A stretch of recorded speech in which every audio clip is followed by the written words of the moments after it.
with Spirit of Matter, and I wanted to record something, and now I thought, well, June astrology. The sun has already ingressed into Gemini, and I am, well, first of all, I am in my fourth house perfection as of May 6th. This is not supposed to expose it. So this is going to be a fourth house perfection for me with Mercury as the ruler, Mercury in Gemini. So you see here in the clickbait is a little bit of sphere and sundry, Mercury in Gemini. This is my fingers um, so on it. So uh, and why not do something related with Gemini, which is June astrology. And in the end, I'm going to give a bit of an intuitive message. I haven't seen how my videos were doing, so I don't know what to improve or not.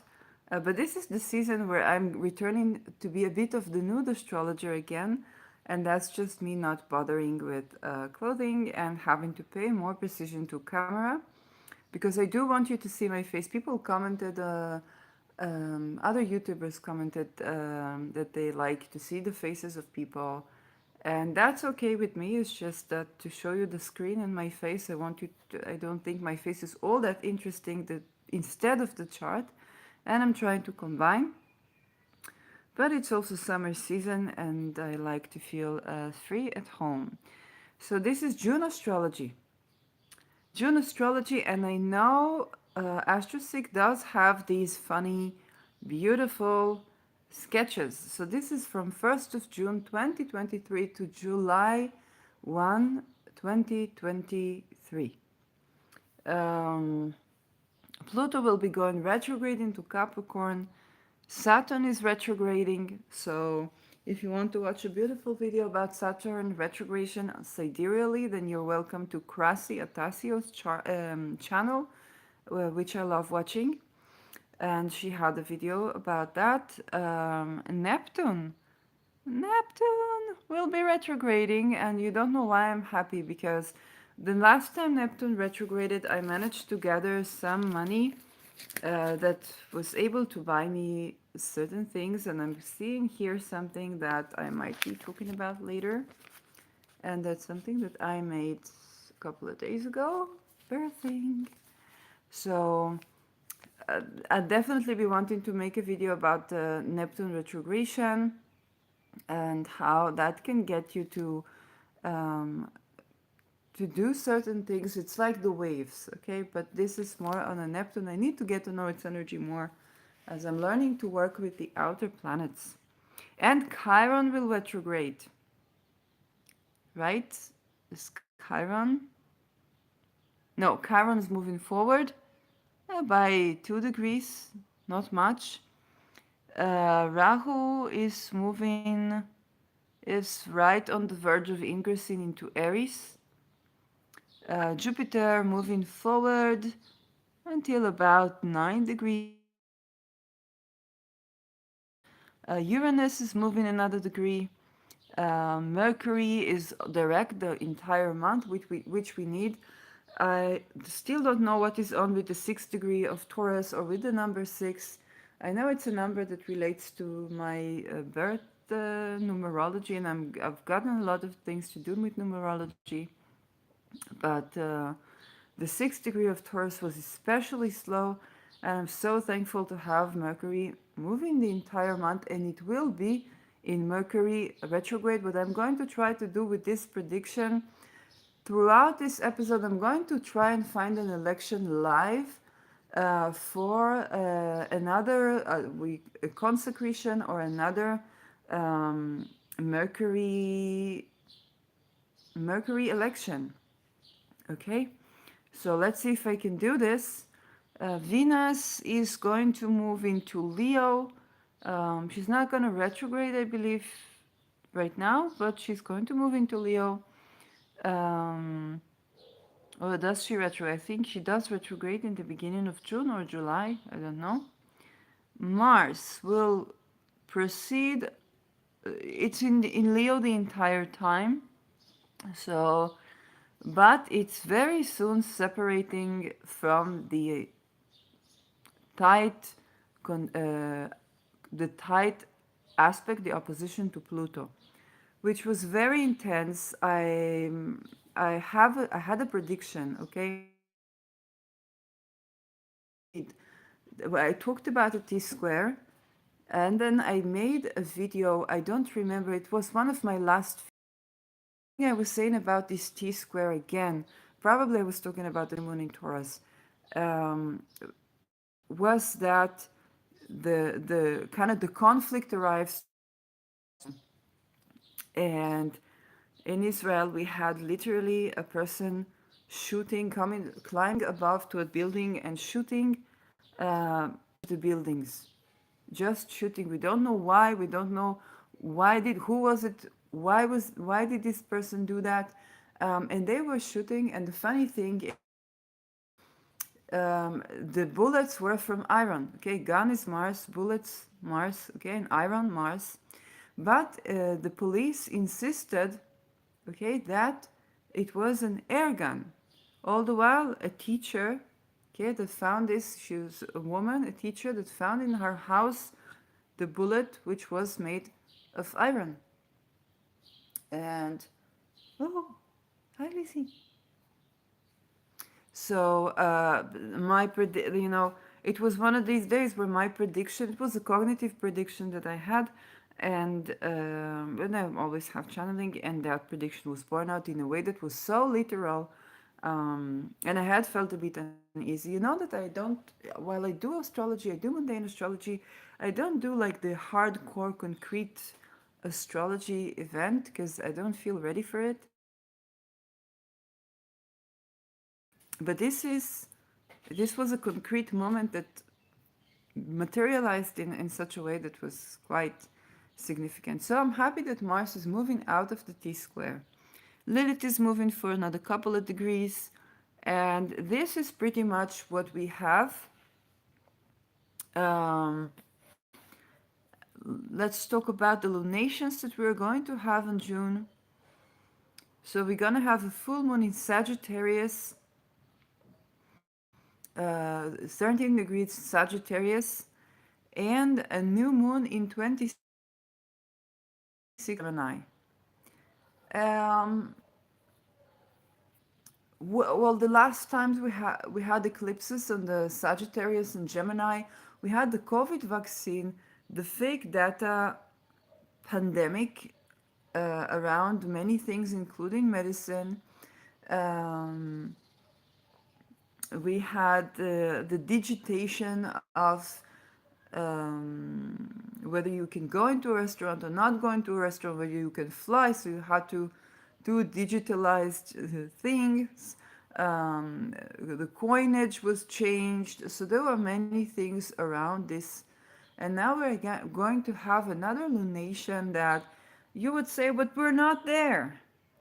But you know what? When Mars, and I spoke about this when I spoke about the T square, I said, but Mars is now going through the point that is opposite in Pluto from the point that Pluto was, okay, where Mars was, Pluto was during the Second World War. Okay? You think this is not significant? I'll be damned if I didn't think about what happened back then. I'll be damned if I wasn't affected by this, and as probably were you, um, in various ways or cultures or signatures, right? So for that one, it's like it's very easy to see how, and I don't know if I've released it or not, because this is sensitive information and it can trigger many things in many different ways. And I'm third generation myself, but a society that respects all of its diverse people uh, will not be a fertile ground for the evolution of a leader that is ableistic, that is racist, that is basically destructive to his own species because he's isolating to a fault, so it becomes harsh on the immune system and so on and so forth, even in the most utilitarian moral. And so, to a lesser degree, when we have even a slight event of lunation, on the axis of Sagittarius Gemini, it's very likely that there is a slight, a tender continuation of the themes that were harvested then. Okay, and that's true to every lunation. Yeah. Um, and so even though the eclipses were 3 years ago, 4 years ago, we still are going to feel it. We still are going to feel the themes that we are dealing in these lunations.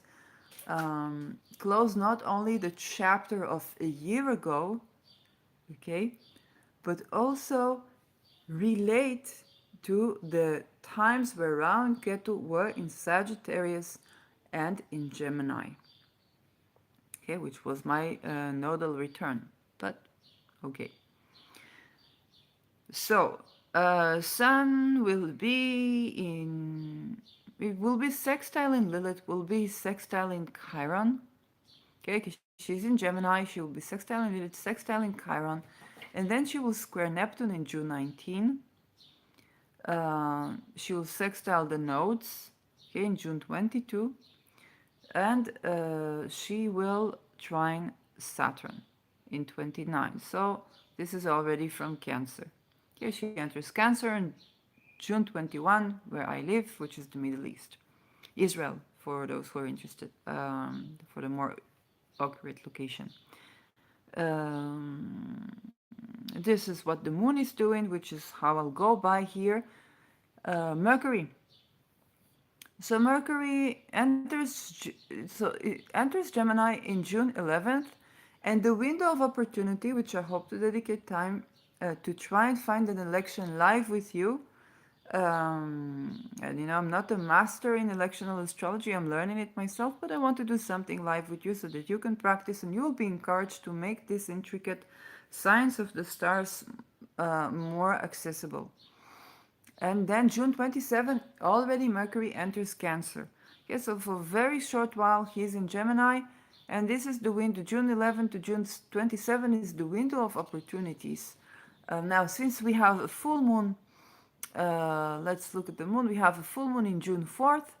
Then we have the new moon in June 18th. So the preferred version is that as of June 20 to 27, we will have some sort of a growing moon election in Gemini. But the new moon is in Gemini. If you want the moon in Gemini, we're going to have it on the 26th degree, which happens to be my Juno, but for you it might be less personal. So if you want a more general thing, that's not moon conjuncting Juno. For me, that's the next day or pretty much the same, a couple of hours later. I want a growing moon, so it will probably go from the 20th to 21st. And the 21st, the moon will enter Leo, which will be sextiling Gemini. And that is okay. Then it enters. So we can we'll see what our candidates. We can have a Mercury because the moon is waning when we have Mercury, let's say on Aldebaran, but Mercury on Aldebaran will also be separating from a square from Saturn. Okay, so we have a bit of square issues with the Aldebaran and Taurus point, and you've probably seen that with the people who've used this election. I'm not going to like further, exemplify this, but there were issues with Saturn, the color of the skin, so inappropriate things said about the color of skin or something like that, and that was one thing. Or isolation, Saturn, Neptune, also isolation. This was more relative to the election in my place, but it was still very fortunate. Okay, it was not ruling it out, but it's not wouldn't make consecrated talisman for years and years based on that. And so, yeah. So we have the moon waning when Mercury is in Aldebaran, which is the fortuitous whatnot. But we can do an anorectic degree Mercury, and I can try and see if we have an anorectic degree Mercury with the growing moon, which will probably by then, if 27, that's 26, will be in Libra. Okay, it enters Libra. We are gonna have the moon on Spica. We'll see what if we have a moon on Spica for this month. Um, and I'm kind of thinking to have this whole because we have a lot of forecasts. I might do a separate one, but I kind of want this forecast to be perhaps more electional. Mercury, June 1, it is still in Taurus, so it squares Lilith. Then it conjuncts Uranus. So this is June 4. Mercury conjuncts Uranus. It's not for too long, but those are the times where we can have unexpected communication coming or going, uh, embodied communication that can be unusual, that can be rebellious, which I already like seeing. And then Mercury will sextile Neptune, trine Pluto. Mercury trine Pluto is excellent for delving into Plutonian depths, but do remember that Pluto is retrograde. So it's going to give you, if you are going to do an art that uses this energy, this is going to give, I might use it, it's going to give a profound reflective mode. It can be an art that you can do for meditation room or something like that. Then Mercury will square Saturn on June 15th. So this is a good time to um, not this is not a time where I will commit, okay, to something long term because there are going to be long term implications to our mercurial endeavors.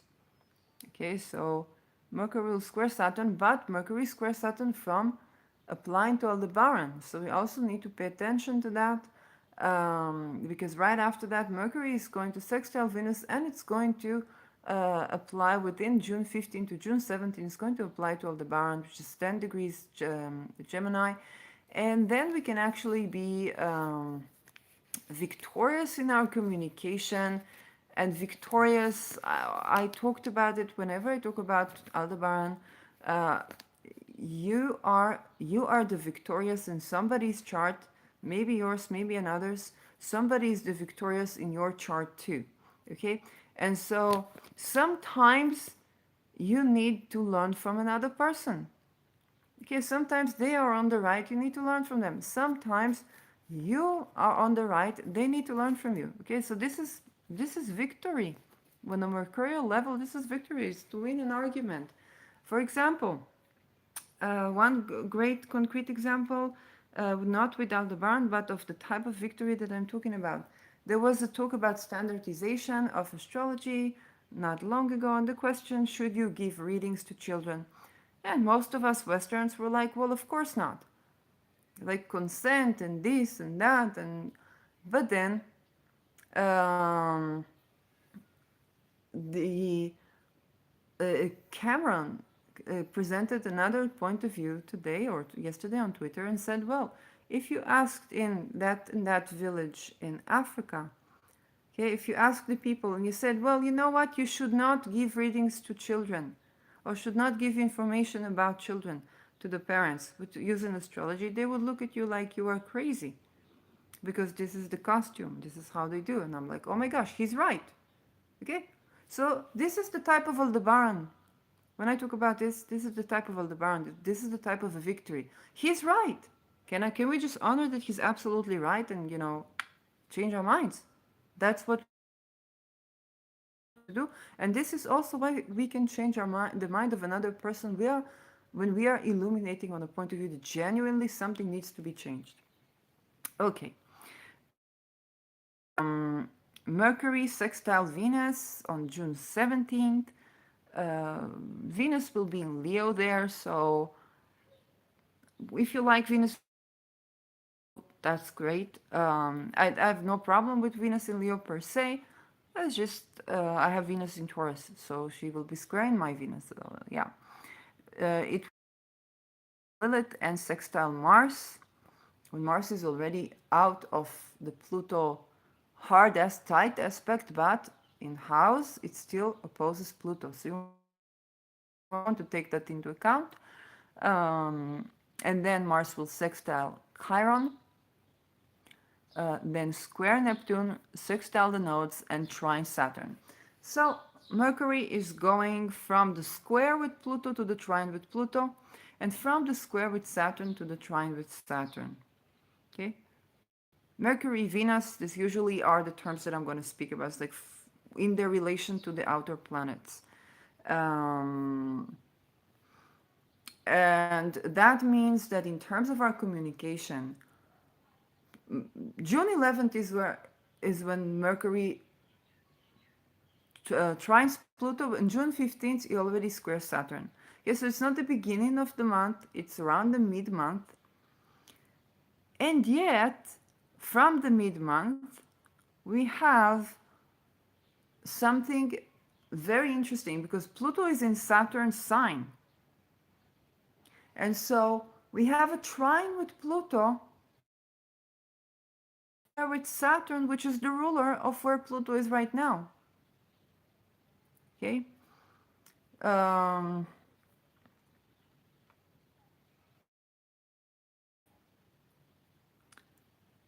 that's just something to think. I'm laying it out as something to think about. This is also the month where we are moving from the sextile to Neptune June 10th to the square with Neptune on June 26th. And this is another thing to think about. As you can see, my forecast is not like then this happens in the chart, then that happens in the chart. Like no, let's elect energies and see what they're doing today. Here we have a different type of in-depth uh, gaze into it. Okay, we don't have to do it all the same.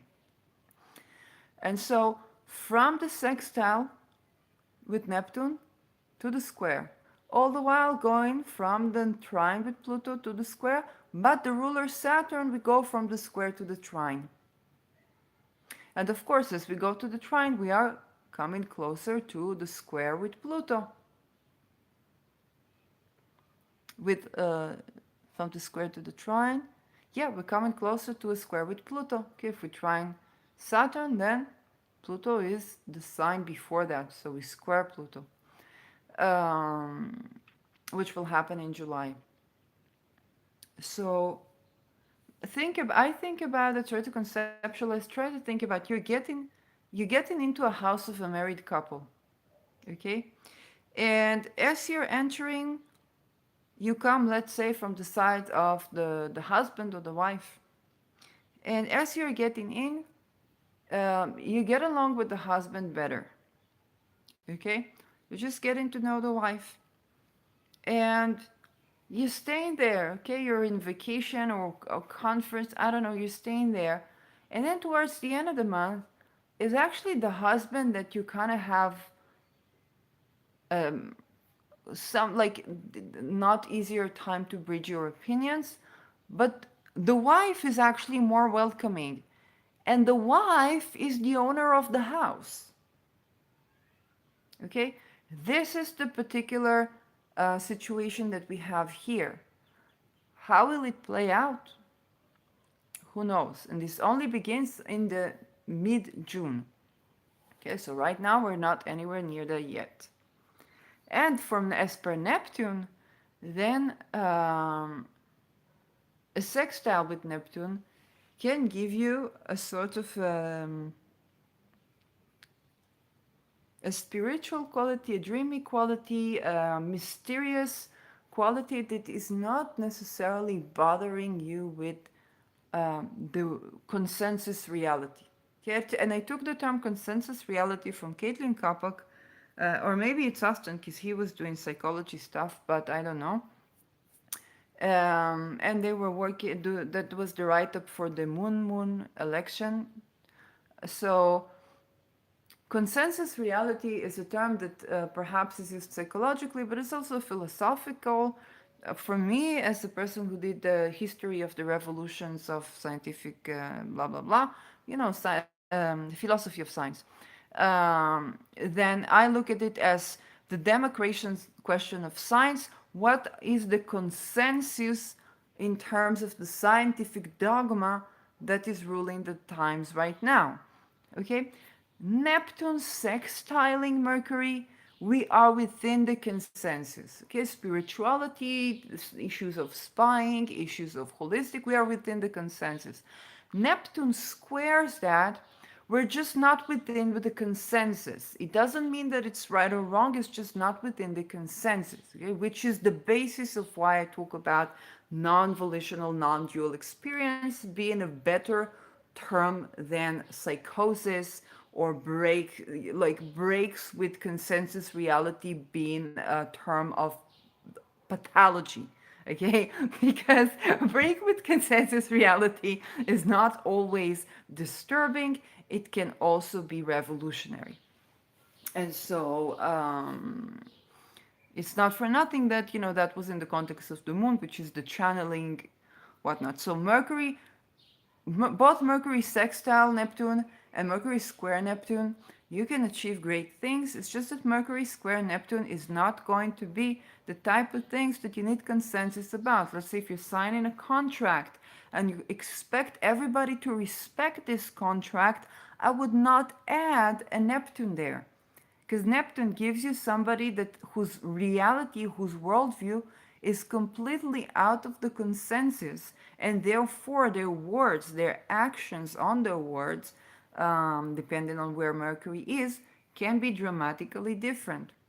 Okay, so you want an artistic expression, you want perhaps to conceptualize new theories that are to do with Neptune, so waves, and various things. So you can use this selection to conceptualize something, you can communicate it on the next trine or the next sextile. And that is a way to go with this. And so we're going to have the square with Neptune while we have the trine with Saturn.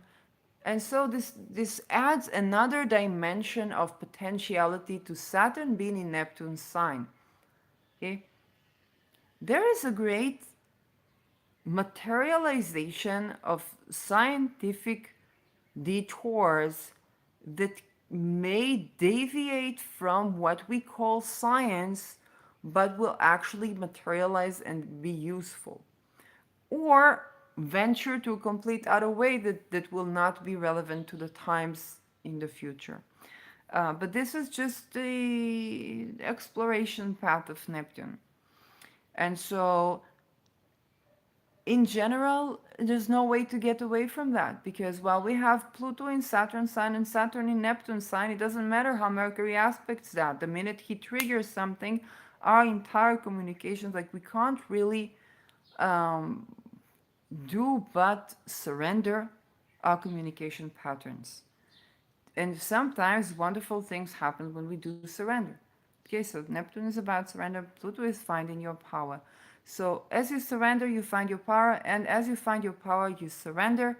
Those are very orgasmic, and again, with Lilith in Leo, Venus going there, I've said, I've talked about the reiteration of Me Too themes coming into fruition, deeper realizations, because it was a structural thing. Okay, Pluto wasn't Saturn sign, but from Capricorn. Now we are dealing with the power of the masses, with enlightenment of the masses, and it's a beginning of a journey here. Okay, so the end of the journey there is the beginning of a journey here. Venus. So Venus enters Leo on June 5th, very, very early down the road. Venus enters Leo. She will try Neptune as she opposes Pluto. Okay, so June 3rd, June 5th, okay, this is within scope. And she will be in Leo throughout the entire time. The opposition of Pluto. Okay, so we ask, what can I do for the opposition of Venus to Pluto? I'll go Okay, this is the time, and I've said it over and over again. This is a good time to turn to Algol. If you've had a Venus conjunct Algol energy, if you've had Algol energy, petition Algol, make sure if you're doing anything overly magical or turn into Algol that there is Algol minima. Okay, look, Google where is Algol minima and when is it in your region. You do not do Algol stuff on Algol minima, at least not as a beginner, because Algol minima is eclipse energy. And eclipse energy, because it is very potent, it's normally not the time where we have the type of manifestation we can say, oh, I want that to happen, and that happens right away. And sometimes, if you're born under eclipses, it can be that you will, whether you like it or not, you will manifest during eclipses. But other times, if it, like I said, like I continuously say, but anything Mars Venus right now, if it's not in the books, don't put it in there.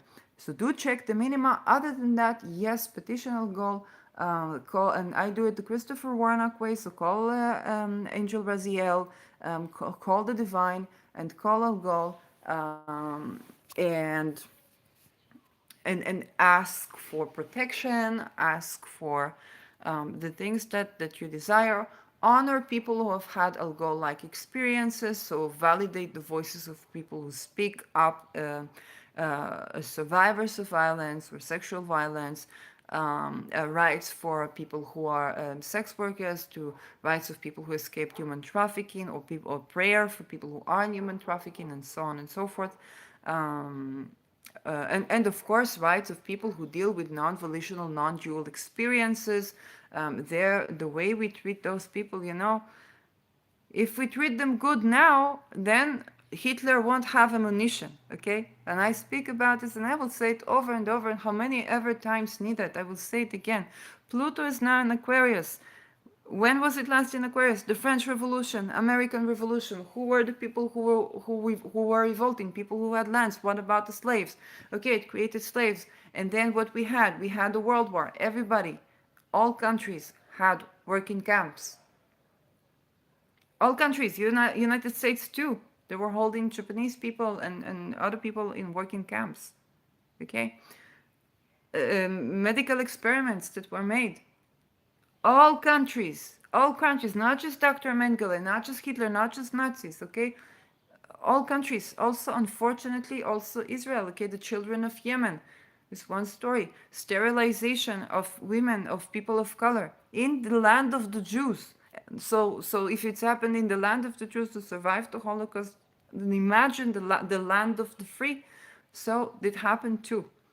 Okay, human experiments for supposedly medical, yeah, not yeah, but you know what I'm talking about. If we advocate for people who have non-volitional, non-dual experiences, Hitler doesn't have ammunition, because we don't succumb to this is the fool, the town's fool. We don't succumb to this is the crazy person of the village. We don't succumb to mistreating these people.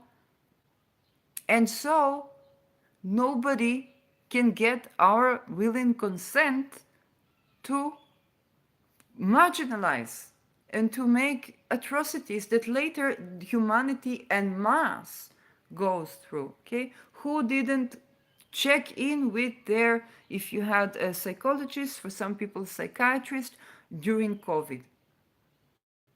Only people who were filthy rich and could take vacation, but they have other problems. Okay, and so who didn't succumb to trying something that was prescribed and finding out that it makes you sterile, that it affects your menstruation, that it makes you have weird shakes, that it makes you have breaks with reality that are non-volitional even more, that it makes you want to kill yourself or other people, that it changes your sugar levels, that it changes something with the heartbeat, that you get very tired, but you're actually taking it to continue working, and so on and so forth. So many people had this experience.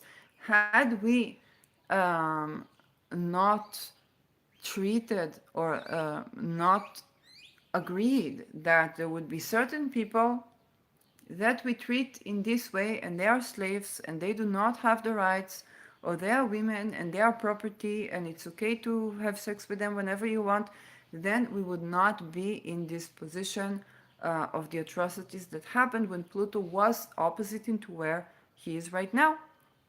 Okay, and that was the Second World War. When the Second World War came after what? The war that said, we said, that humanity said this is the war that will end all wars. This was the First World War. Okay, so we're talking about the second one. Okay, Pluto gone from Cancer to Leo. And right now from Capricorn to Aquarius. So this is a time to remember we're no longer thinking about soon enough we're no longer thinking about the power of authority, but already the power of the people and how we use this power correctly. Okay, not to ostracize, not to marginalize, not to doom people as crazy, because the treatment that you give to the crazy, those are the treatments that will be given to you. Okay, um, and that is something that we need to remember. And it's also a good time to ponder and to think about changing the course of karma. Because if you think about the Bible, it doesn't matter if you believe in the Bible or not, the Bible is a concrete case where we have several eras with several notions of karma. So there was the time where the fathers ate raw fruit that was not good for eating, and the teeth of the children were rotting. Okay, and this was the time of where what the fathers, what the parents did affected the fate of the children. And then we have other times of karma where it doesn't matter what your parents did. It doesn't matter what you did in past life. That right now, do good. Right now, sow healthy seeds right now.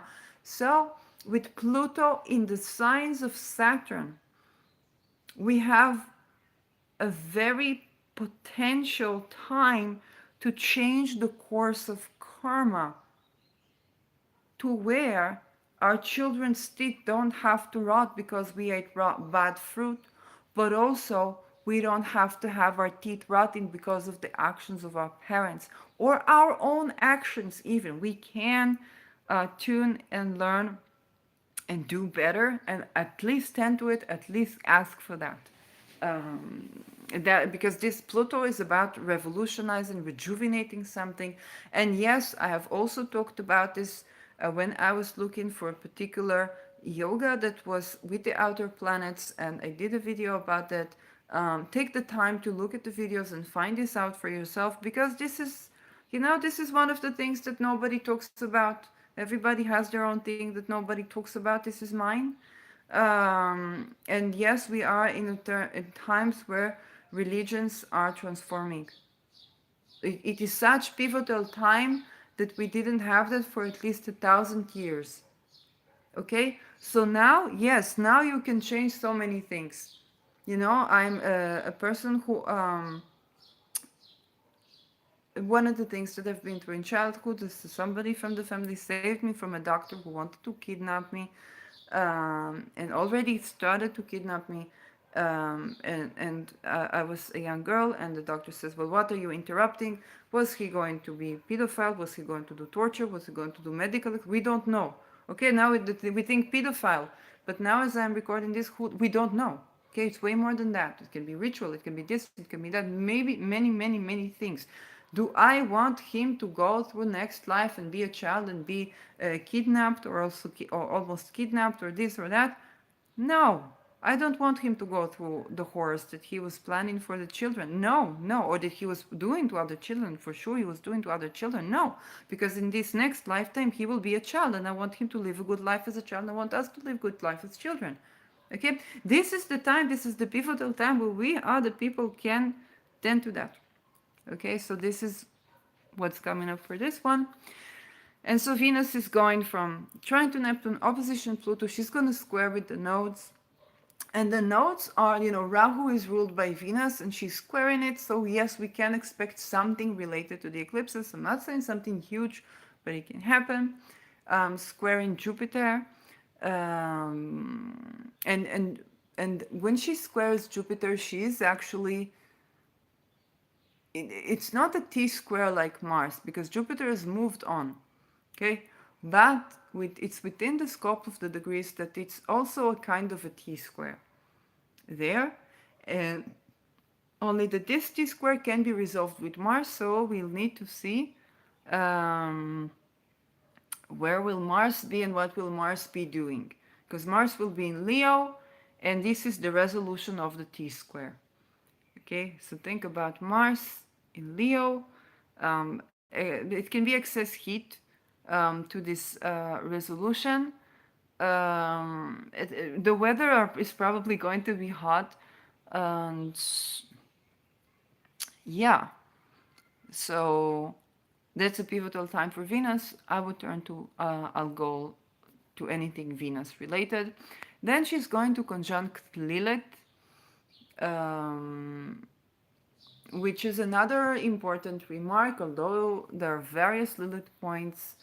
So, Lilith refers to the gut instinct that is also sexual and primal. And Venus is about connections. So, when these two conjunct, we have a very potent um, female energy. Okay, drawing in but also acting out, and it's fiery. Okay, so it's female energy but very young, very performative energy. How will it evolve? I don't know. um, it Because the opposite sign is Pluto and now is in the sign of the masses. I don't know if Pluto is still in Capricorn or not. Definitely meteor related stuff, but definitely there is also an emphasis about society. It's not just about the leaders. Okay, this is Venus Lilith is standing. She's now not the fearless child in front of the raging bull, but she is standing, and the j'accuse is towards society now. Okay, the j'accuse is towards society, because there are some things that society as a whole still don't see that are related to those traumas. Okay, to sexual traumas, to the role, literally the role of the feminine. Okay, literally the role of the feminine, performative art, sun, feminine, Venus, so the role of the feminine. And that conjunction is going to be very provocative, very performative, but also very vulnerable, very open. So it's show time for Venus conjunct Lilith. Then she's going to try in Chiron, yet another. If there is something that you were trying to say and you couldn't say the last times Venus was in Leo, especially during the eclipses. And I speak about the Me Too era because of the eclipses that were on this axis. And if there was something that you were not able to profoundly say, now with wearing your heart on your sleeve, those Venus figures will be able to say, and it would not only be women, okay? Feminine is feminine, okay? Be feminine is because we address Venus as a feminine sign. But think about a gender studies student that was sexually harassed by his female boss, and now, just like his female students that were harassed by other male bosses, he finds out that those women also have human trafficking. And so their response for the pedo-human trafficking was that they were doing the trafficking of their own, and they were joining the traffickers rather than promoting an alternative. Okay, and then we find out that they were doing this to men too. So it's not about it, which is very likely with the nature of the transition from Capricorn to Aquarius. We are promoted to think about hierarchy as a structure devoid of the essence of it. Okay, we're putting the veil of ignorance on power abuse and understanding that intersectionality withstanding, we don't want intersectionality to intersect with Hitler. Okay, and that happens when you say, well, if you are not white, if you are not black, if you are not a woman, If you are not this, if you are not that, then we don't care about your trauma, which can be very incessant, but then you can be a Hitler. For example, not something that never happened in history. Okay, if you make only these nice views of pictures of something that was good for certain times, but now we are doing other type of art and you're not in with the times, you're doing historical art, then you're not accepted at our school and you don't have fundings to create. You have to do other jobs that is not creating. Then a person like this can create a world war. Yes, and which ended up as being a nuclear war and ended up as being a Holocaust, which was one concrete study case of Holocaust because this one was documented. Spilling the tea. Mars. Mars is conjuncting Lilith, is trining Chiron, and is I began on a Jupiter hour, but it's probably Mercury by now. I didn't tell you the chart of today, so we're gonna go to it later. Mars squares Uranus. So Mars conjuncting Lilith, we can get Mars conjuncting Lilith is like almost an Aries, okay? This kind of Martian woman. Okay, so it's a very potent with Aries. It also is doing it not it's not in aspect, but it kind of like it will sextile Aries in Aries. So then it trines Chiron. I like the trines to Chiron as that allows us to heal something. Okay. Mars trine in Chiron. If you have had a lot of people that had ascendants Gemini and ascendants Cancer, or that in general people that are Mars ruled or that they're or in general like their Mars, our Mars has gone through transformations. Okay, how we think of Mars, it's still ongoing, and you can have a bit of an up times, like even on a literal erection level, but also your sense of drive, sense of mission and purpose, the ability to set goals and achieve them, and for those to be the right goals. You can have that boosted with the trine to Chiron because you get to heal something that was blocking it. Okay, so how do you think about Mars related issues? Um, uh, uh, and then it's going to square Uranus. So it kind of like it can be the kind of situation where I'm, and if I don't want to give war like and gun issues, which I don't, then the closest thing is penis, which is what Mars will. So it can be like you've managed to have pleasure with your penis, and then there's something unexpected happens that disrupts that, but that's just another level of tending to it. Okay, let's say let's say you've made yoga. Okay, you've made yoga, and now it's you finally got the breathing right and this right and that right, and your member is upright. And then something new happens where you think, okay, I've dealt with that, and this is okay now. Hey, see, I'm okay, I'm good, I'm this and that. And then your wife divorces you, and you're like, but I can finally, we got it. But she has a completely other thing to say to you. Or she's like, yes, but I realized that beyond that and beyond this issue that we had, there was other issues, and now that that this is working, I can see clearly that there are other issues for me. And and you're like, for heaven's sakes, I've been working so hard on being hard, and now I'm getting my this is one of those extreme cases, but it's good to exemplify. It doesn't mean it will happen to you, but it's good to exemplify how you've been working so hard for something and you've healed something, and now this happens. Now you understand that with Uranus, it's not in your favor.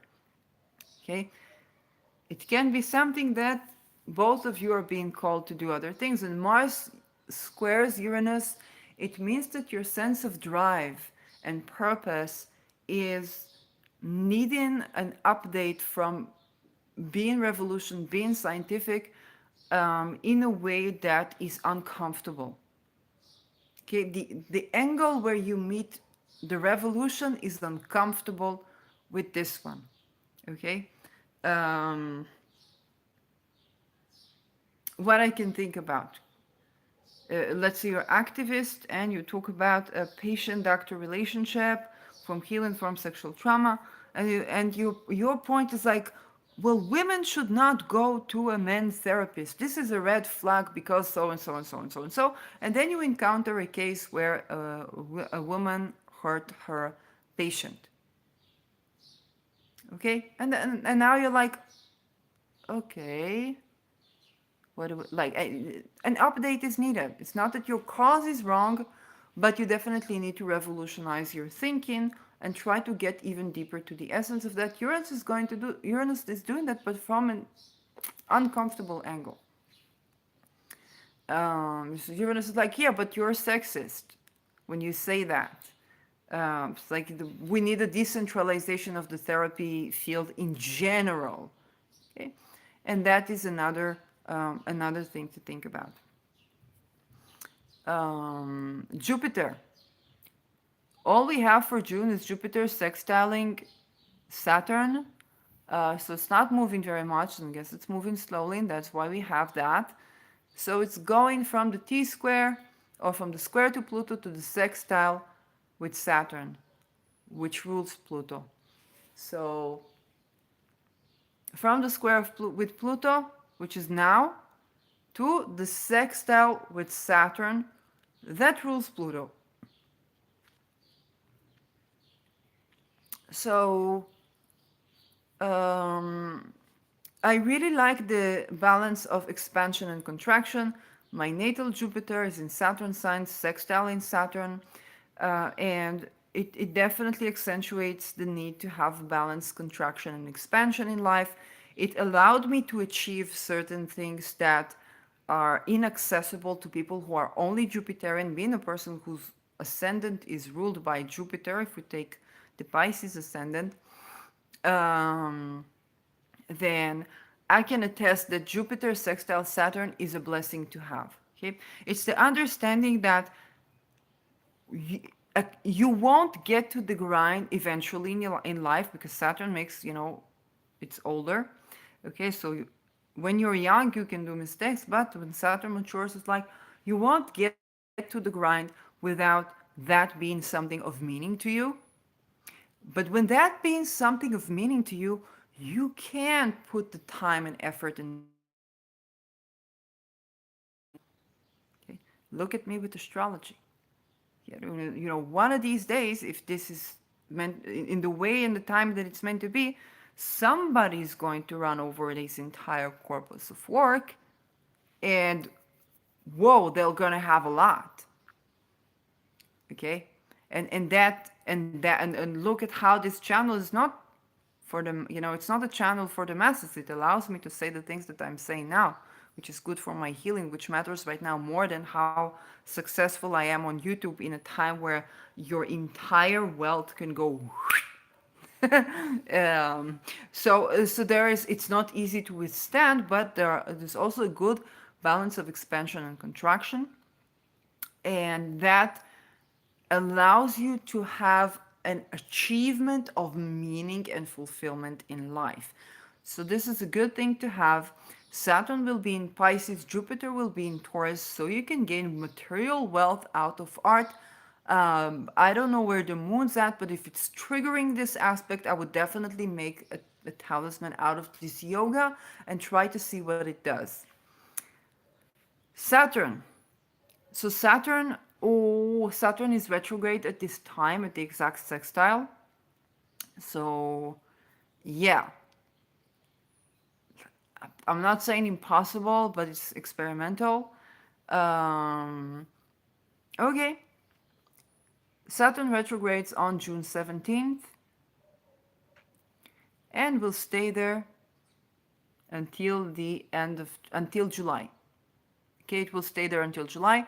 So Saturn is direct until June 17. But then it goes backwards.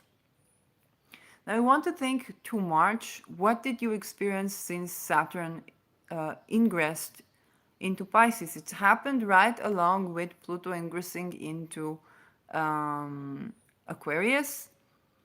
So it might be difficult to differentiate.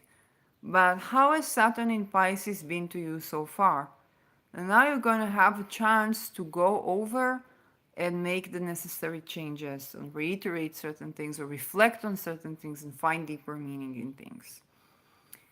Uranus is direct motion the whole month in Taurus. Neptune retrogrades. Okay, Neptune retrogrades on July 1st. So it's direct the entire June. It will retrograde on July. That means that the entire June is a preparation to Neptune moving slower and slower and slower and slower and slower and slower and slower. It's supposedly stopping. Okay, it's not really stopping, but from our vantage point, it's closer to the Earth than the Sun. It's going to be.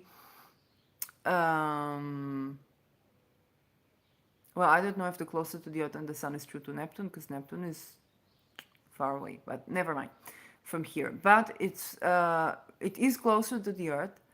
And it means that we experience it as though it is moving slowly. And then we experience it as though it stops. So all Neptune themes throughout the entire month, because it's an outer planet and it doesn't move very much, are going to be very much reiterated. And then we have Pluto that is going to retrograde on June 11th.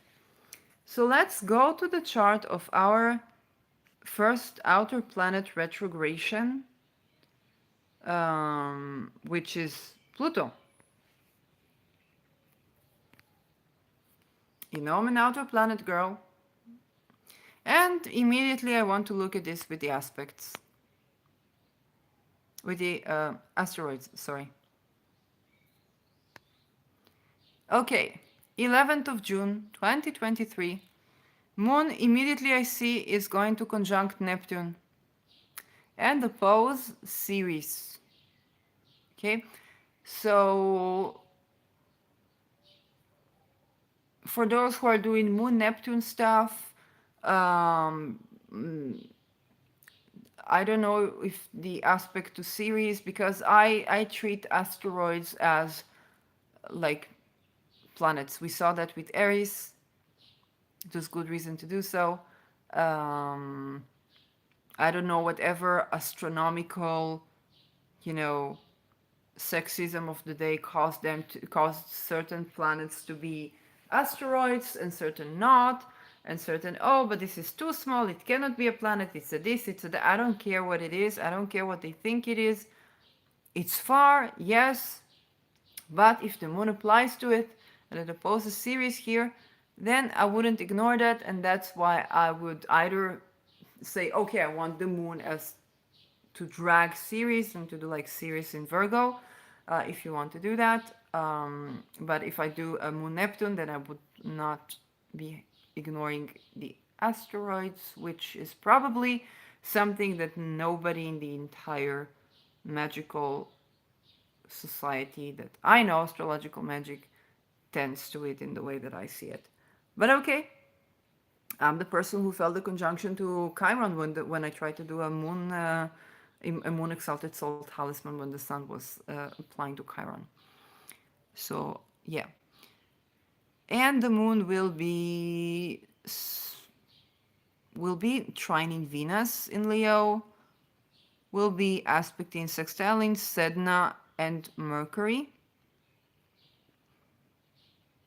and be squaring the sun and Juno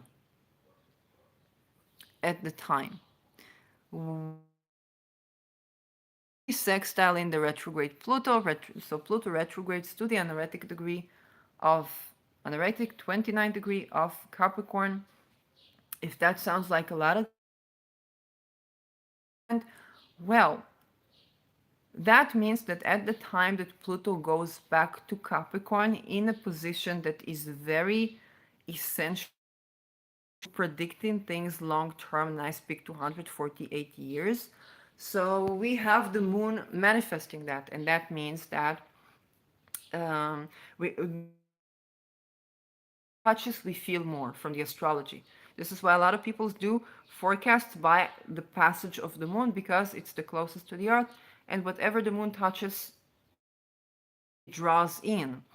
So I don't care if Neptune is in Pisces, I care what the moon does in regarding to Neptune because I'm gonna feel it way more unless I'm this, channeler and intuitive and whatnot.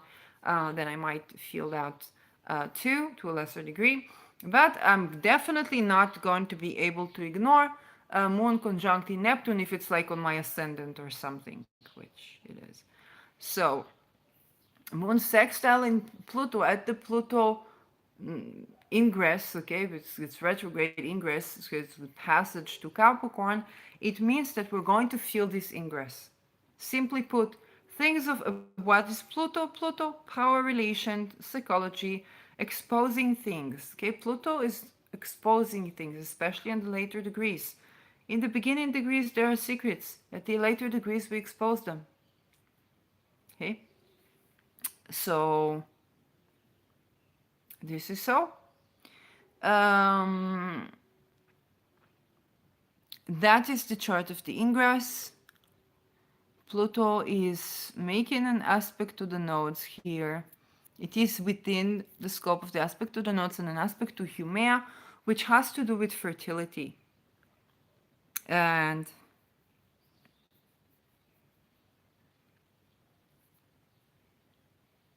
that's interesting.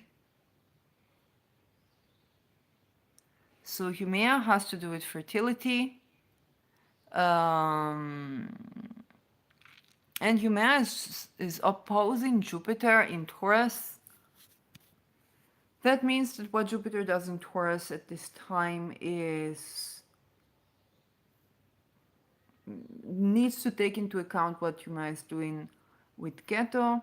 Humea in Keto, we care more about the fertility of other people than our own fertility.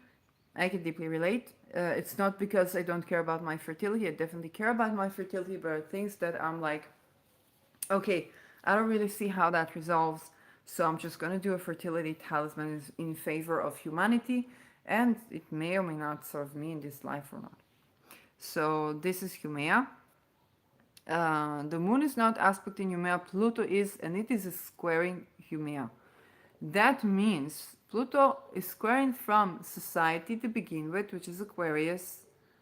And I know this is a lot of videos in one video, so you can watch it in segments, you can return to it, you can make timestamps in the comments. And please do, if you like, if you care to do a timestamp for you, please, if you can, do it public. So your timestamps are public and more people can benefit from that. And so Umea is squaring Pluto. So she's in a T-square with Jupiter and Pluto. And our connection to nature and the fruition and fertility, we need to find a power in this respect, both in terms of society and in terms of the structure. Okay. So think about a woman having a baby or a man having a baby. Okay. Pluto in Aquarius is society, given all kinds of why do you breastfeed in public? Or why do you leave your child to do this and that? Okay. And this is how a person can feel discouraged from parenting because of society.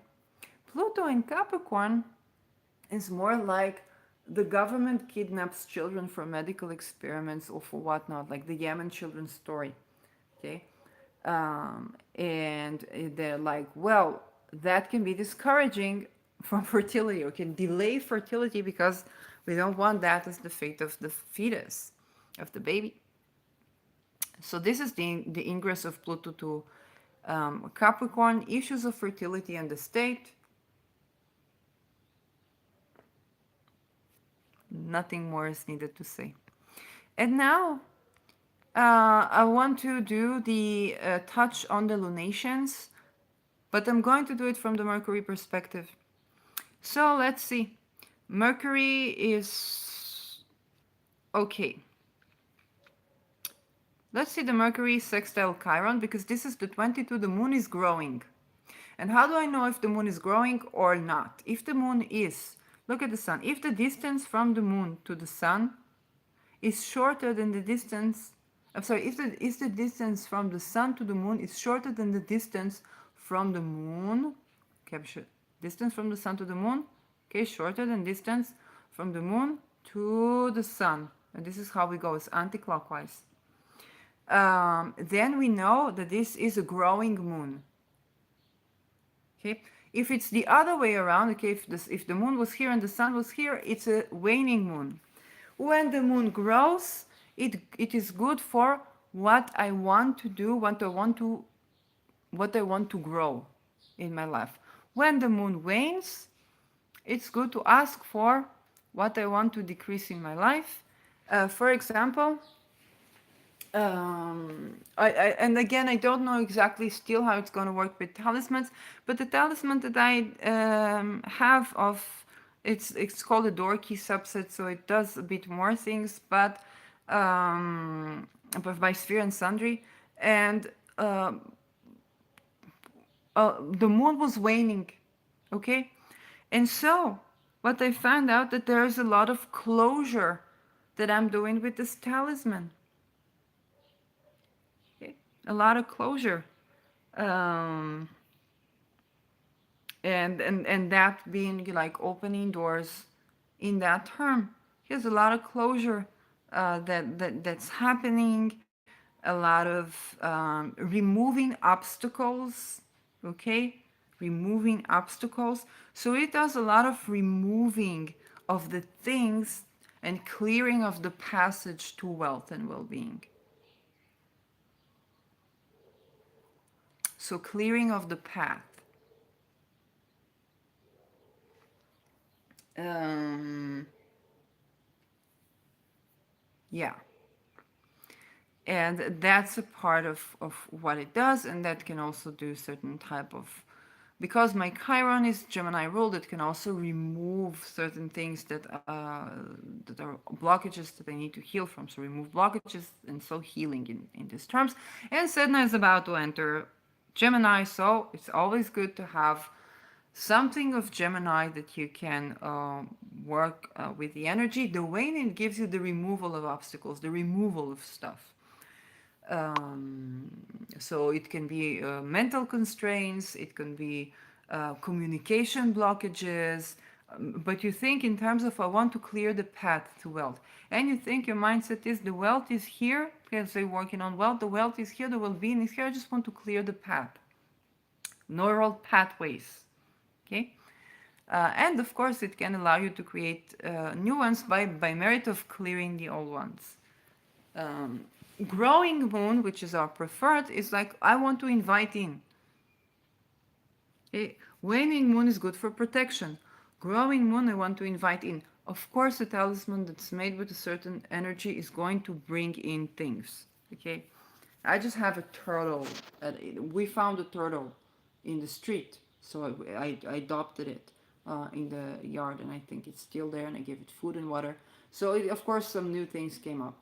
Anyway, this moon is growing, and it applies to a 14 degrees Venus, but this moon is in Leo, and it applies to conjunct Venus, and it applies to sextile Mercury, which is in the 19th degree, and Mercury is with the ascendant.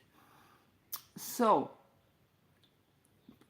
the ascendant is ruled by Mercury, and Mercury and the ascendant, we usually don't want the moon and the ascendant. I don't know enough about astrological magic to tell you about the ascendant and the planet, if it's something that is undesired.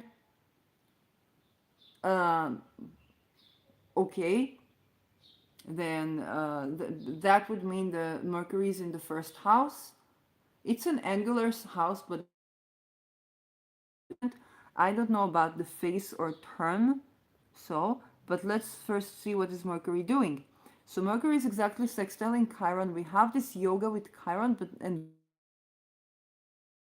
degree with Mars in the 18th degree. So they are in the third house, no? And the moon is in the third house, so it's not in a strong house, and the moon is in Leo, and it will be doing a lot. Moon is closer to Venus than to Mercury here, and we have 80 degrees. So let's try to animate the chart. Let's animate it a day forward, because I want to see if we can get what. Let's see what's happening here. And this is the 22. Um, we can play a bit with the hours, but we'll see. Moon here is already past, so let's say 6 hours, but then not 6 months, 6 hours. This is how we play with that. And here the moon is in 22 degrees Leo, already passed. We can just take an hour is good enough. Not hour, yeah, 3 hours, or to move 1 degree or 2 degrees. Ah, 2 hours, 1 hour. Okay, this is okay, it's almost on the minute, so the moon is still applying. And it's past Mars. And we have Mercury in an angular house. This is a Jupiter ruled ascendant. Jupiter, and this is now, as for the time. So first of all, let's picture this. It's 22nd June 2023, 1841. We have Mercury on an angular house. This is the seventh. So seventh on the that can mean a successful relationship, communication in relationships, partnerships. But you have to see if the triplicity ruler is one. Is it one with enemy? One is separating from this Mars in Leo, but is squaring Uranus. Is applying to square Uranus. Okay. And this Uranus is already in the domain of where the fixed star Algol is. Okay, it's the domain of Saturn. It's a Saturn Jupiter. Okay, the Saturn Jupiter terms, and it's the last phase of Taurus. I don't remember the name of the phase of the last phase.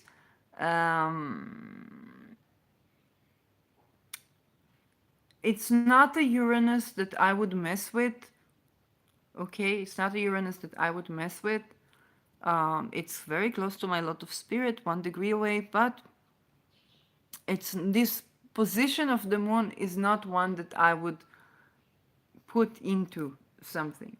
Okay, I would not. Some people who work traditionally don't even look at the outer planet, and then we need to look at Jupiter, and Jupiter is in 7 degrees Taurus, sextile in this Saturn, although it's not being seen by the moon. It's Jupiter is doing good. Okay, and Jupiter is in the 6th house, which is not like the best thingy. And the moon is in the 10th. We rather have Mercury in the 10th, but that would bring us an ascendant with retrograde Saturn in its role, and I rather have the ascendant in Sagittarius. So this is pretty much the best that I could find, like without torturing you into the intricacy of this. So without torturing my viewers, this is the best I can find. You can play with it. I wouldn't go on this Uranus thingy. Some people would say, well, you know what, the moon is in this fabulous aspect with Mercury in Gemini. Let's have a Mercury in Gemini for partnerships, for relationships, for opening new doors in new commitments, partnerships, for having sustainable commitments. The moon is in Leo, it's in a fixed star. It's in a fixed sign, not fixed star, it's a fixed sign. And oh, sorry, Leo is not the 10th, the moon is in the ninth. So you can have good relations with people abroad, or doing things or teaching or something like that can yield certain communications, partnerships, um, and those can be work related. Okay, so romance with this ascendant is not favored because this is the house of service. Okay, and you don't want to marry like your child or something, right? So it's the house of service unless you have natal Jupiter. Like, I don't know why would you want that, but if it is about um, partnerships, communications of couples about birth, about labor, okay, labor conditions, that can be okay. And then the moon with Uranus, if you pray to Algol and you somehow integrate these energies, again, this is for the very experimental. I would not be surprised if I will channel something birthday because the moon is ruling the eighth house.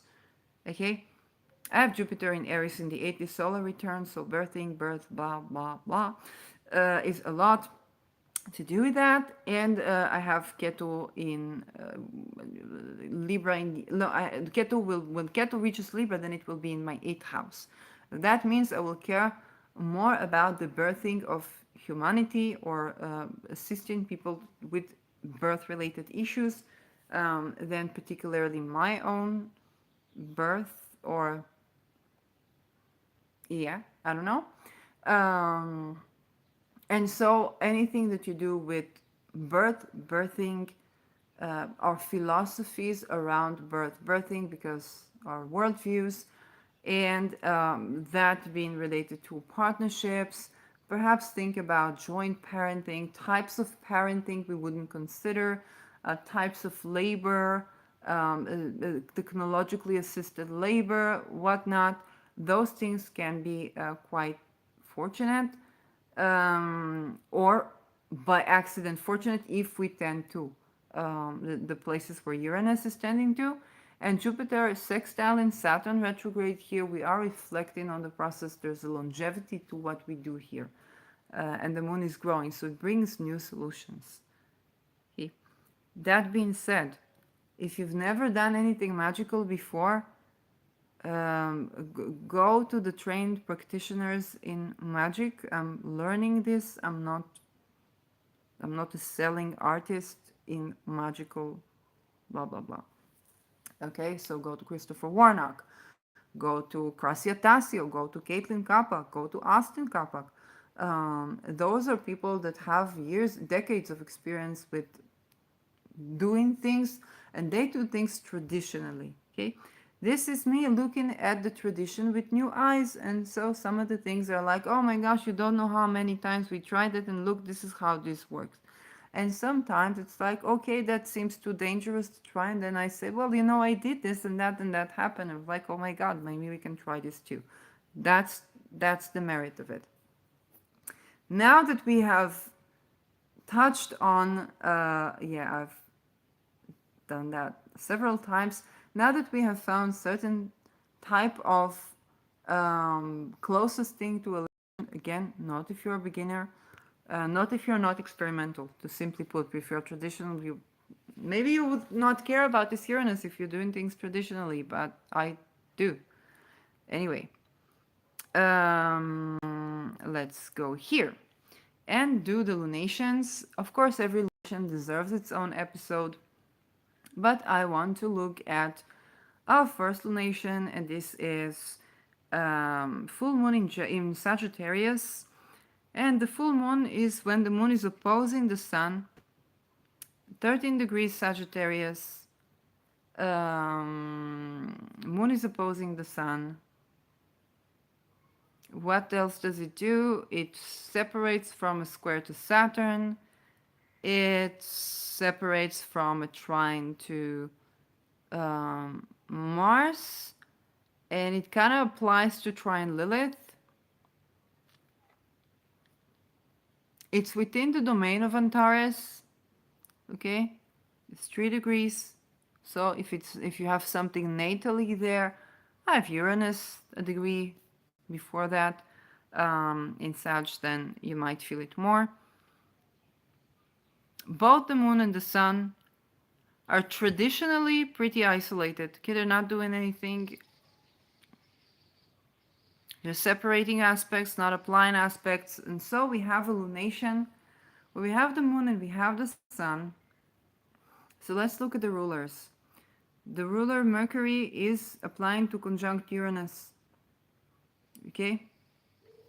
That tells us that leaders, sun, of Gemini archetype. So leaders who are childlike. I was thinking about the DeSantis thing where Twitter kind of lost it because DeSantis said that he's going to run for presidency. And then who honored him? Elon Musk. Okay, and Elon Musk is again of this archetype of Gemini. I think he's Gemini Sun and Ascendant, if I'm not mistaken. Okay, I think he's 29 degrees Gemini Ascendant, and I think he is also Gemini Sun.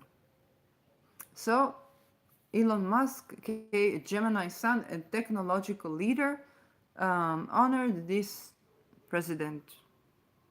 So, but the moon here is in Sagittarius, and Sagittarius is ruled by Jupiter. Where's Jupiter? On my Venus. 4 degrees Taurus. So separating from conjunction to the nodes and applying to sextile Saturn. And so we have the rulers of the sun and the rulers of the moon in the same sign. But the thing is that we're going to have revolutionary leaders here because Mercury, the ruler of the sun, is applying to Uranus. So leaders are going to use technology in a disruptive way in the revolution. Leaders are going to rebel. Here, rebellious leaders. Doesn't mean it's good or bad, but it definitely is. Those rebellious leaders are not representing the people, but they are at odds with the people who are represented by Sagittarius. And the people here are more religious and traditional than the leaders. The leaders communicate traditionally, so this is where governments can, or leaders of government, or prime ministers, or presidents, or kings may try to make a certain government digital coin and come up with a new government or one government digital coin, okay?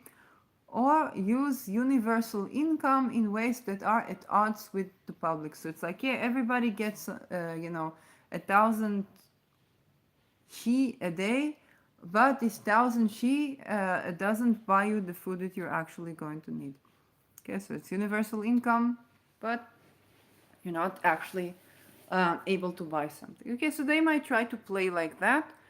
And the public, because Jupiter is in Taurus, the public can be more traditional. Okay, so the reasons for the revolution of Mercury acts are traditional. Okay, there's the desire to keep some sort of tradition in terms of communication, in terms of the digital whatnot, or in terms of patents. Why patents? Patents because it's the desire of the leaders to govern innovation. Okay, the ruler of the leaders is with innovation, so the leaders want to create innovation, to govern innovation. It cannot be that innovation doesn't go to the army first. That's the tradition. First you tend to the army, then with the technology you develop it for the people, and they get the scraps of that for the reasons of whatever they need. But the people are having a philosophy that is more natural, that is not so accepting of this new technology. And so the people can tend to not want this technology, but not necessarily for the right reasons. Although they might be on the right still for not wanting this technology. They want to be with the tradition, they want to be with their own land, okay, their own property, their own, because Taurus, finances, their own conceptualization of women. Okay, maybe they say, oh, men can give birth too. That depending on who or what. Mercury also rules children. Um, and so there's certain traditions, and Jupiter is closer to Rahu than Mercury. Okay, so it will probably go with the people for the time being. There can be the exposure of things related to leaders. It can be the story of childhood of a leader, the experience of a leader as a child, some disruptive news about leaders, or disruptive childlike leaders. Okay? Um, is it about leaders and children? I don't believe so, simply because Mercury and the Sun do not see each other. Okay, so Mercury doesn't tell us the news about the Sun in so much as it's dealing with this Uranus and Taurus thingy um, from its own perspective. So that's another thing. But the Sun and Mercury don't see each other, the Sun and the Moon see each other. And so there is resistance from the people that's related to their religion, that's related to the land, that's related to wealth, that's related to banking. And this resistance is rather traditional, okay? It's rather orthodox than, um, yeah. So that's something that we need to take into account in this lunation. What will it bring? I don't know yet. And the new moon. And the new moon is in Gemini in 18 June. Moon and Sun in the same degree, 26th degree of Gemini. So it's the final phase of Gemini. Um, and it is very much applying to square Neptune. And that's all it does. Okay? Which is another interesting thing to look at. We've had moons around eclipses and the new moon in Taurus. They're doing so many things. Now we kind of have this new moon that is like, okay, I'm retired. I'm retired. And so this new moon is like, well, it squares Neptune. There's a new beginning that squares Neptune. It means that there's a new beginning of something that is not in the consensus of the prevalent dogma. Okay, Neptune brings us another world. And some escapist experiences began at this point in time. Mercury is just 1 degree away from Aldebaran and is separating from a square to Saturn and applies to sextile Mars, which applies to conjunct Lilith.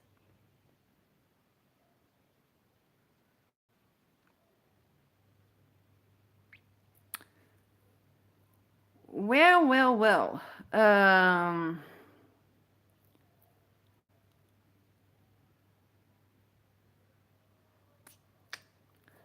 And then the question is it still within the domain of Aldebaran or not?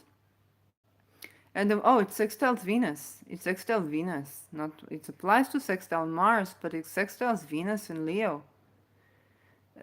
Children of the revolution, children of the Me Too, children,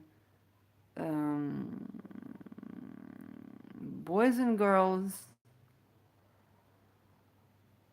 with non-dual experiences, so they can be artists. Something beginning there.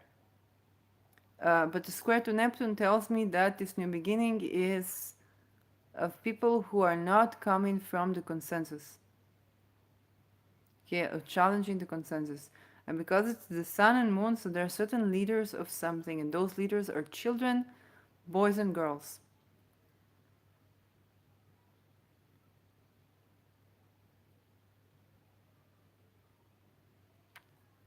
And there's a separation from Saturn. Um, my concern is that those children are not going to be believed by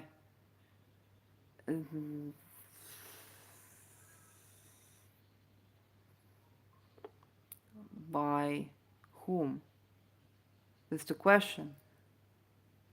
Because Neptune, yes, Neptune is still sextile in Pluto, so they're not going to be believed by the plutocrats.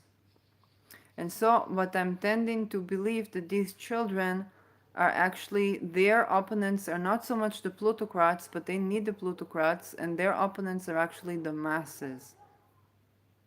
Because those children, whether the children will be born there, or the people who are doing trade or something like this, they actually, you know, who is the remediator? It's the Pluto in the 29th degree of Capricorn. So it's those leaders, those within the structure that have reflected, that want to get the one final shot to do the right thing.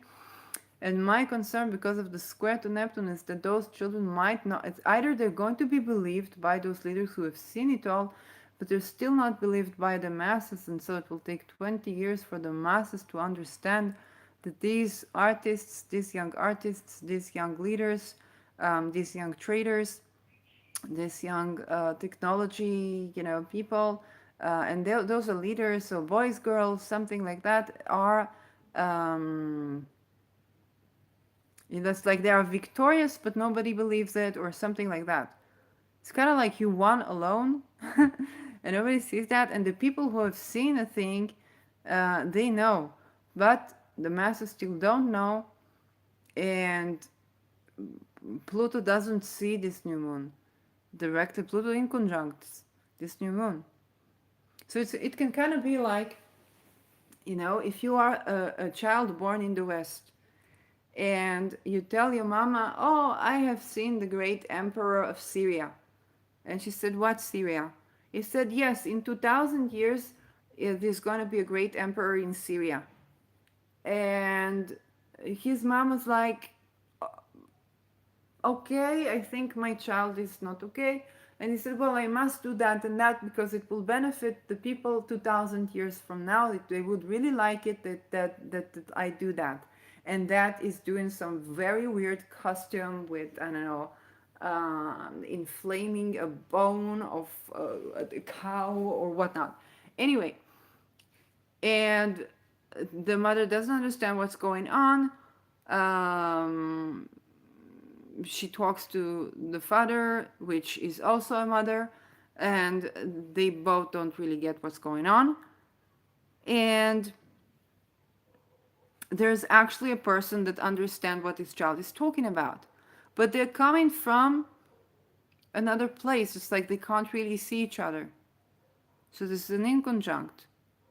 Okay, maybe they take the child to somewhere, and the person that can believe the child is and understand that this child is actually doing something benefic, or to guide this child, is not visible, or this person knows that now at the time there are these children that are born that can see the empires that will be 2000 years from now, and we need to find these children.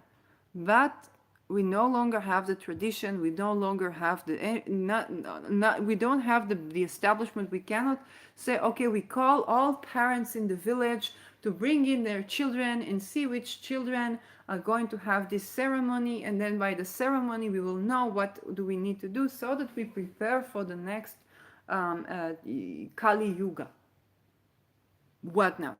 Okay, and so they are sitting in the West, the children are in the West, and the leaders are in the East, and they don't see each other, and they can't communicate with each other, and whatever they will try to do, the West will see it as force, and whatever these children will try to say, they will not be believed, because nobody will get what these children are talking about. Um, and so who they are not believed by is the people and the leaders, both the people and the leaders of their own country, or their own countries. That is what I am more like something that happens um, with this combination. But other than that, like concrete events,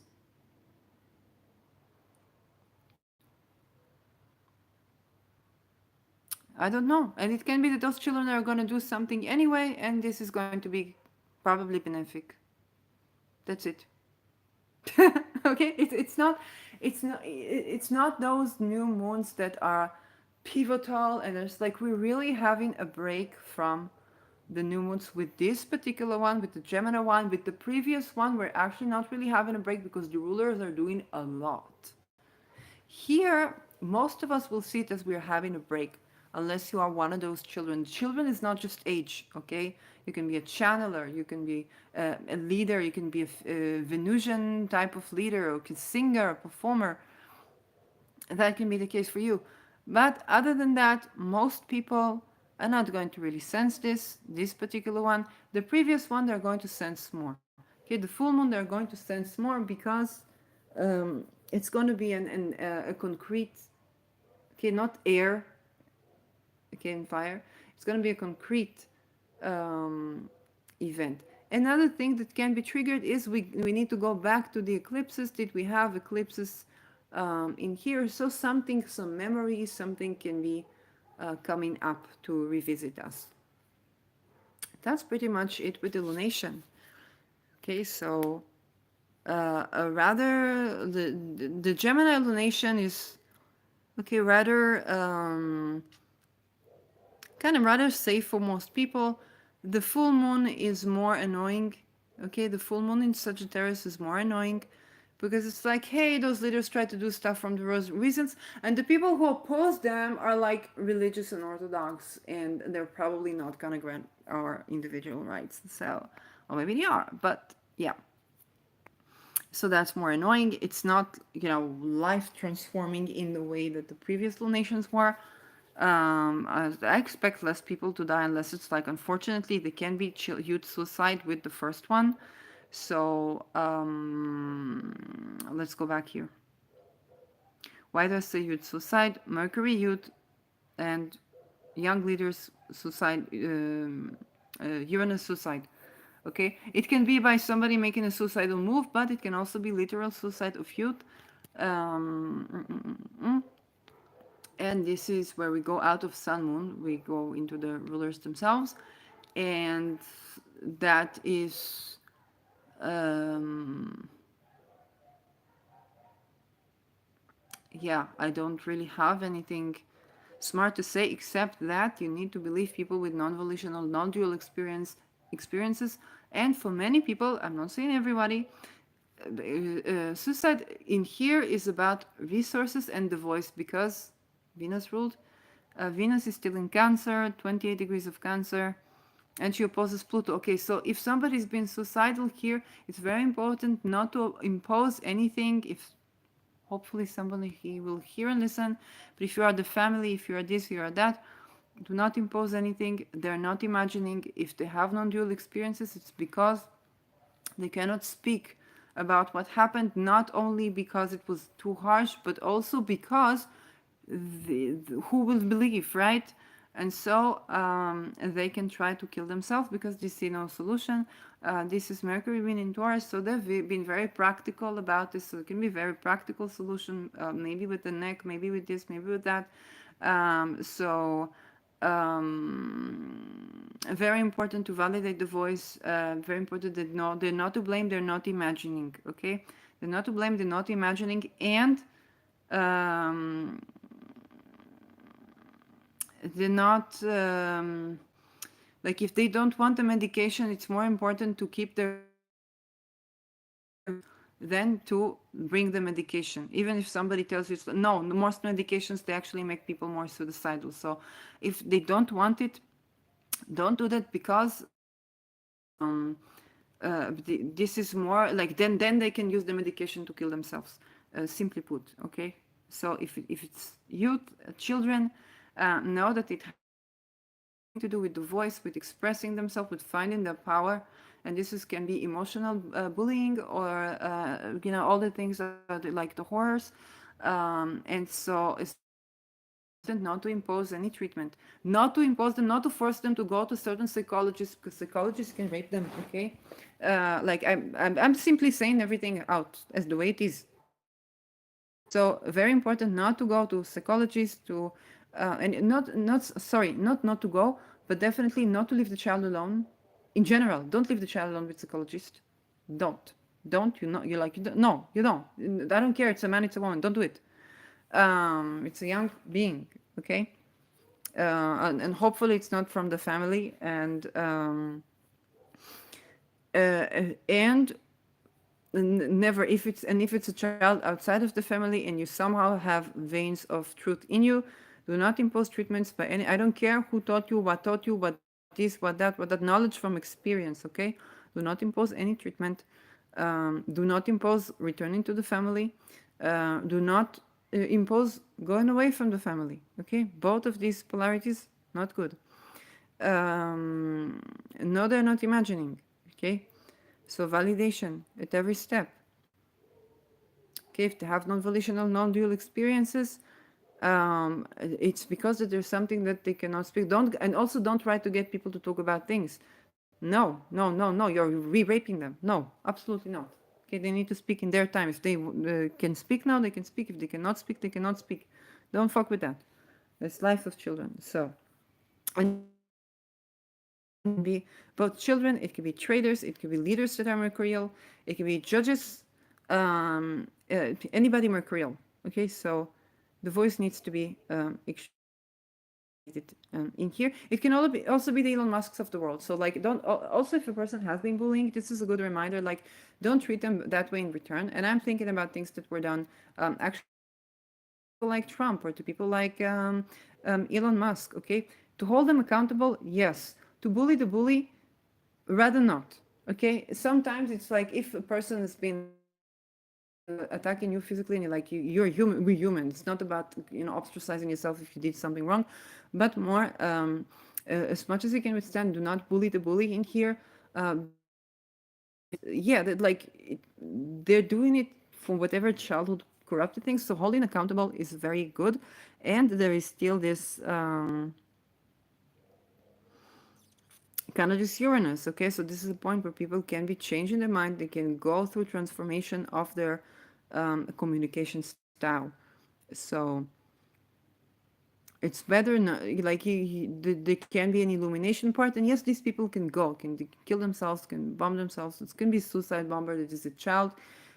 Many things can happen with this one. So the full moon is still potent by the merit of Uranus. It's not eclipse potent. It's not T-square potent. Point potent.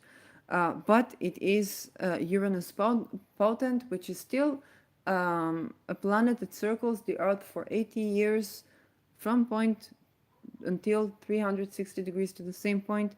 And that is something that is of significance. Okay, it's not a Venus, Mars, a this, a that are very potent magically because they're the closest to Earth, but they are more interpersonal. They are more they affect the day-to-day life. Okay, it's like having a synastry versus a trigger to the composite. Okay, the composite is what you make together to come to fruition. The synastry is like when you're dating each other, what do you bring into it? How do you rub each other? Okay, that's the personal planets. And outer planets that gets into the mix gives us something that will have long-term impact. Okay, and Uranus is one of the generational planets. Okay, so something happens here that affects the generation regarding to Mercury. Okay, this is a potent point. It's still a potent point. Okay, I don't want you to get kind of like you know, yeah. I don't want to speak in Uranus gives me explosions, and I don't think this is correct example. But for the sake of it, think about a gunshot, Mars versus a suicide bomber, Uranus versus Hiroshima and Nagasaki, Pluto. So, yes, which was created by people who had Pluto in Gemini and was exploded during Pluto. I think it was Pluto in in Leo, but I haven't done. I haven't I haven't. Thank you, but no. So this is for the lunation. I think I pretty much mentioned a lot of the things happening this month, and I even gave you the closest to an election, which is probably not that usable, but it's the beginning of something. Do you want to go over void courses? So the void of courses for this month, but this is according to my location. So we have June 3rd, June 5th, June 7th, June 9th, 11th, 13th. Okay, we're gonna have quite some void of courses. So you want to pay attention to those. I have no idea I'm in a void of course now. And I wanted to go to the chart of the day, so let's do current planets. Moon hour, but this is just the beginning. Yeah, Jupiter, day, moon hour. Ascendant is still, ascendant is in Sagittarius, so it's Jupiter ruled, and Jupiter is with Rahu. Okay, I don't know where the ascendant was when I began this. I began this on the Jupiter hour, then we had the Mercury hour, and now we're in a moon hour, and I'll end before we get into a Saturn hour. The moon right now is in Leo in 13 degrees, separating from a square to Mercury. It's not really applying to this Jupiter. That is Venus ruled, and Venus is in Cancer. Venus is exactly sextile in Uranus right now. And I was thinking to do something, but Venus is also squaring Chiron, and Uranus applying to square Lilith. But Venus is sextiling Uranus, so you can see what comes up with this energy. But then Uranus is already in the 19 degrees. It's not pleasant to Taurus, which was like the middle phase, or for some the beginner phase, for whom it didn't oppose Pluto. So anyway, this is astrology, and I'm too tired to give you intuitive message because I'm just tired, and I'm going to do intuitive message in another video, so you can subscribe to me, and we'll see you in another video. Thank you.